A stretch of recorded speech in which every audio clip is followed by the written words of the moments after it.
L'Iran aurait de nouveau fermé le détroit d'Ormuz à plusieurs navires après une violation du cessez-le-feu par Israël selon la presse iranienne. L'Iran se retirera de l'accord si Israël continue de violer le cessez-le-feu en poursuivant ses attaques contre le Liban. Pour eux, il est impossible d'accepter que le Liban soit détruit et que le Hezbollah soit ciblé.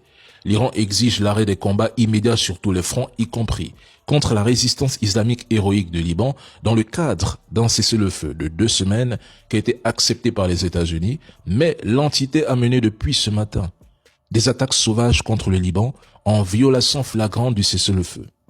Désormais, les forces armées iraniennes étudient et déterminent des cibles pour répondre aux agressions d'aujourd'hui de l'entité contre le Liban.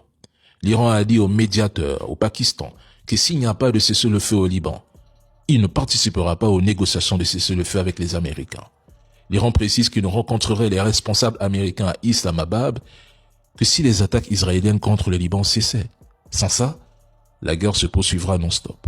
En passant, bien avant cet incident, la marine iranienne a confirmé que les propriétaires de navires doivent obtenir une autorisation pour traverser le détroit d'Ormuz. Sinon, ils seront pris pour cible. Et ça, c'est une réponse directe à ces propagandistes qui prétendent que l'Iran a supplié, que Trump a donné l'ordre d'ouvrir le détroit d'Ormuz et que Téhéran a obéi. En réalité, ils n'ont aucun argument solide. Ils mentent.